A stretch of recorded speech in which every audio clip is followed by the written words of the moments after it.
Reactive training systems. We were talking about microcycles and trying to set up the microcycle in a certain way. And Gabby mentioned prioritizing the primary days. I listened to a couple podcasts that you were on. I think they were your podcasts, actually. But one of the ideas I heard you talking about was this idea of a golden micro. And it sounds similar to some of the things that we do in terms of our setup. So I was wondering if you could describe what a golden micro is and how you use it. I think it's probably directly derived from stuff that you've been putting out, Mike. That's cool. I never want to assume that, but that is neat. Yeah. So it's just looking at when the athlete, it's obviously looking at things, variables, volume and intensity and frequency. And you're setting up the week in a way where the athlete is feeling strongest on the days that they need to be the strongest. And you're controlling the days that need to be controlled to make sure that the athlete is their strongest on those days. That's it. And then that helps you peak and taper because you can see days in between lifts. You can see which days are stronger and getting really good at it. When you become quite advanced at it, you can predict how the athlete is going to feel on each day. And then that can, if you have hiccups or injuries or missing days or having to compete midweek, understanding the athlete's microcycle helps you to peak and taper without needing to rip everything apart. That's pretty much it. That's I feel cool. like it's to find that as a coach, because once you found it, you can, you have the key, you have everything you need, and you can manipulate it.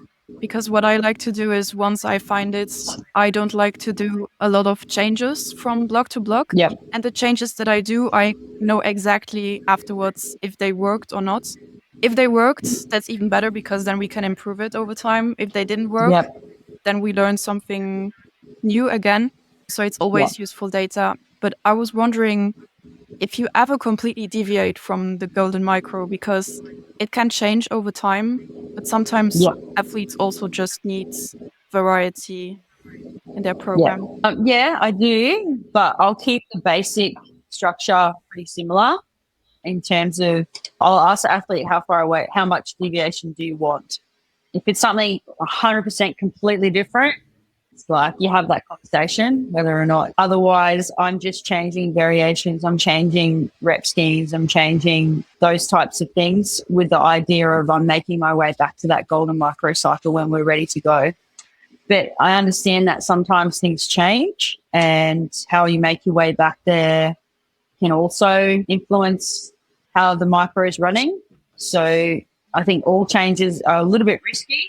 If you make the changes and understand how you're going to get back there, I think that's okay. Yeah, this is interesting to me. One of the things I've been dabbling with more lately is, I guess, using a bit more variation from block to block in the weekly schedule, I would say. I've always done something similar to what we're talking about here. You find something that's working and more or less stick with it. If the block is more hypertrophy focused, then I'm still sticking with it. But lately, I've been trying to include a bit more variation in that weekly structure as well. Like, just to give you an example, I thought in my last structure block was geared toward hypertrophy a little bit. I noticed I was making compromises in the squat training in order to preserve the deadlift training. So just with the position of things throughout the week, I would do some things that were maybe fine from a skill development standpoint, but maybe not ideal from a structural stimulus standpoint in order to still perform well in the deadlift a few days later. And I thought, well, if I switch that around and just did a SBD day, which is definitely not typical for me, that would get that skill stimulus out of the way at this one point in the week and leave the rest of the week wide open. That would be a pretty big departure from what I'm used to. So just as an example that came to top of mind, I've found myself kind of messing around with more stuff like that, more changes in the weekly rhythm of things. Yeah, I think if you understand, once you really understand what your athlete or yourself can handle in terms of changes, it does make it easier to make changes. And I think that also comes back to communication with the athlete, how reliable the athlete is with their RPEs and their own recovery. That allows you to make more easier changes on the spot. So an example for me is I have an athlete who I've coached for a long time. We've always just done safety bars in the middle of the week. And it got to the point where it was just like 2 sets of 7, same load. And he was like, can I not do these now? And I was like, you know what? Yeah, sure, that's fine. It's made absolutely no difference. So like, because I know him for so long, it just ended up just being stimulus. It was just there. Yeah. And it's made absolutely no difference to performance. So though when you get to know an athlete, or Mike, you know yourself really well, you're able to make those changes knowing that they're not going to cause any problems. But if you've got an athlete who, you know, doesn't fill out their spreadsheet as much, doesn't tell you what they feel themselves as much, it's like, well, you can try, but I don't know, you know. Shh. There is a secret to great training programs, but it's not a magic set and rep scheme or this one weird exercise that powerlifting pros don't want you to know about. The secret is in your training log. You see, years ago, we began developing tools to help you unlock these secrets, and we've been putting them online for free ever since. That's right, it's free for everybody. Now you may be thinking, what's the big deal? People have been logging training forever, and you're right. But the secret isn't just in keeping a logbook, it's using that log to make better training decisions. That's the real secret. This is where the RTS training log excels. You haven't done SSB squats in 3 months and you're wondering what your target weight should be? We can help you with that. Did you overshoot on your top set and you're wondering if you should adjust your back off sets? We can help you with that too. Are you building the most important training block of this year and you're wondering what your most highly effective blocks have in common? Yep, we got you covered there too. There's more, there's a lot more. And yes, it is all free. Not just a free trial, not free with ads, just regular free. You go to reactivetrainingsystems.com, then you click on apps, sign up for a login, and you're in. Right. Yeah, the information flow is critical. I don't know what the deal is today. All my examples are about myself, so I'm having a self-centered kind of day. But it makes me think of, you were talking about like understanding what the limitations are. That's another kind of idea I've been playing with. My lower body training in particular seems to be constrained a lot by how much, it's what I've been calling like spinal shear load that I can tolerate. That anything that puts me in a forward lean position. So I thought, well, you could organize training around that. Like it doesn't necessarily have to be squats and deadlifts or even like a muscle group delineation. It could be other ways of organizing it. Yeah, definitely. So you can't heavy hinge? I can, but I just need to be mindful of how much of it I'm doing throughout the week. And I've been carefully titrating it up for a while now, but it's still not much. That's fine. I found that's fine. And you're still a huge deadlifter. So you found the intensity and the volume you need to be able to continue to deadlift without your spine exploding. Yeah. It does create some interesting problems, right? Like I know that I would like to do more work on spinal rectors, but I'm consuming all of that spinal shear volume in the week training the competition squat and deadlift.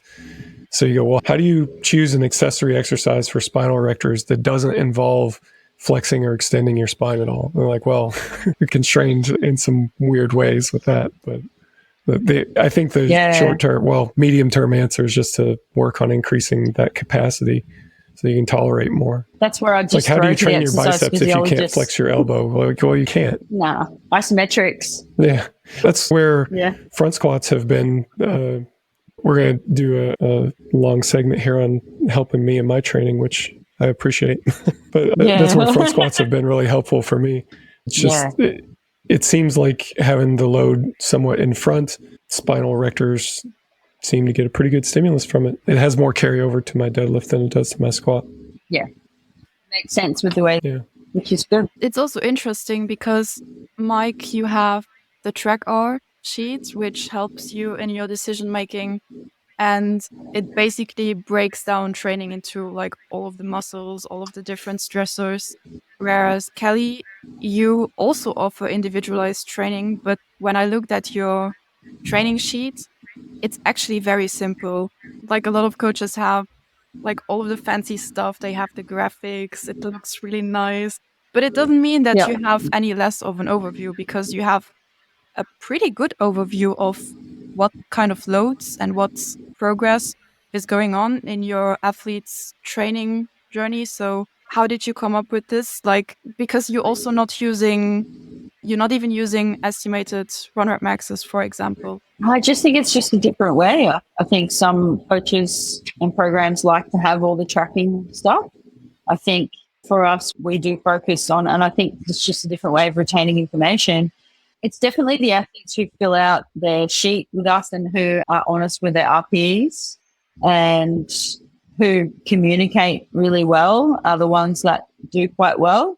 And that's like with any coach. We do have an updated sheet now where the athlete will report how they're feeling going into the session, which is just sleep, nutrition, readiness to train. If the coach wants to use E1RM, they're more than welcome to do it. So I think just for us, we focus a little bit more on the feedback directly from the athlete.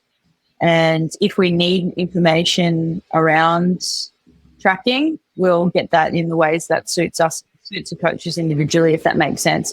Personally, if I had a lot of tracking on my coaching sheet, I would personally get quite overwhelmed with how I would program then, because too much information. I get overwhelmed with too much information at me. That's just me personally. So I prefer to break down the information. I think you and I worked through that a little bit too, Gabby. I prefer to break down the information and hypothesize in my head things, and that's just the way that I work. So if I had a lot of data, I think that it would take me a long while to decipher through all of it. And I probably wouldn't be able to handle more than 25, 30 athletes with that, if that makes sense. Yeah. I see the value in it though. Like I definitely see the value in tracking that stuff.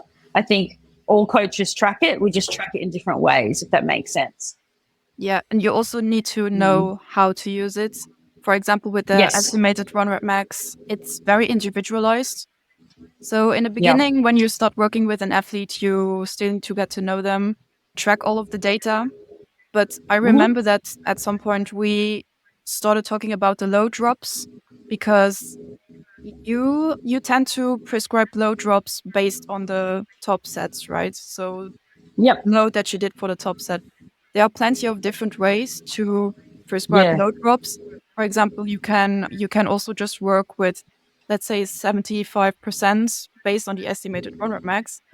So what do you see as an advantage on doing load drops directly based on the top set loads compared to? I think from, if you're looking at an auto regulation perspective, if some athletes, so the top set might have a top set of triple and the back down fives, and with load drop from that back down fives, it's just pretty much ends up exactly the same as doing it from an E1RM, but it allows the athlete to auto regulate that top set a little bit more, I think. But in saying that, the more athletes that I work with over time, I'm using the percentage drops, and I'm using things like that in programming a lot differently for each athlete. Does that make sense? So some athletes will do straight sets with, some I won't use a low drop at all. So I think it's the same concept. It's just looked at in a different way. Does that make sense? And it allows the athlete to auto-regulate over so much the first top set, but the second top set. That makes sense. I think you end up in a fairly similar place. Yeah, you put the right weight on the bar and lift it the right number of times. I had a bit of a misadventure doing that some time ago. I guess maybe I still do this to people sometimes, but the way I think about it is as a percent of 1RM. So I know that I want them to train at whatever percent of 1RM. And I thought at some point that a way to make this easier for them would be to just have the load drop listed there. The way I did it is now I've got 2 percentages written down on the paper, and I should have not done that. I should have only written down 1. But it does make it easier on the end user, I think, if you can save them the extra step. So, definitely. Yeah, I think, and at the end of the day, as I've said a couple of times in this podcast, it does rely on the athlete being honest with their RPEs on both the top set and using the E1RM. So if you've got an athlete that's constantly overshooting their top set, percentage drop on the E1RM can be a bit skewed. But if they're constantly overshooting their top set and their second top set, it's still skewed. So yeah. At the end of the day, it does come back to how reliable the athlete is with their RPEs. How precise do you need them to be with it? Like, what do you like to? Obviously, the more accurate, the better. But well, it depends, because you got to take into consideration their recoverability, size, gender. Size is a big one. The tolerance. So obviously, some athletes can get away with it more than others, and I like when the athlete rates their actual RPE really accurately. Yeah. That is really good. I've got the guy that took the SSBs out, he's been rating his actual RPE really good for years. So that's where I knew how I knew we could do that. So if I've got an athlete that does that really well, then I find that quite easy to work with, because then you can see the fatigue throughout the week. But in terms of generally, like, it's not going to stop me from progressing the program. Yeah. Maybe in the past, but not now. Yeah. Hey, let me tell you something that I know about you. Your lifting is important to you. It's probably one of your biggest priorities. And for people like us, nothing compares to the feeling that you get when you set a new PR. That feeling of being the best that you've ever been, of doing something that you've never done before. This is what we're all after, and it's also what RTS specializes in. Getting you the absolute best program possible so that you can hit new PRs and reach your goals. We call it radically individualized training, and we're really good at it. Whether we need to account for busy schedules or equipment limitations, or precisely turn the dials and get the details of the program just right, we have the tools and the experience to guide your lifting to the next level. To us, coaching is all about leadership, relationship, and creative problem solving. A coach should be poised to help you make tough decisions about training and competing so that you can continually grow in your development. And of course, a coach should be a first-rate problem solver, especially when it comes to your training, technique, and strategy. Now, all this has to be built off of a really strong, professional coaching relationship that emphasizes trust and respect. Additionally, RTS coaches are not on an island. We have a strong network of professionals to reach out to, so if you find yourself in need of some specific expertise, say in the realm of nutrition or injury management or sports psychology, there's a deep expertise available there too. For more information, go to store.reactivetrainingsystems.com and click on coaching. That's store.reactivetrainingsystems.com, then click on coaching. Hope to see you on the team soon.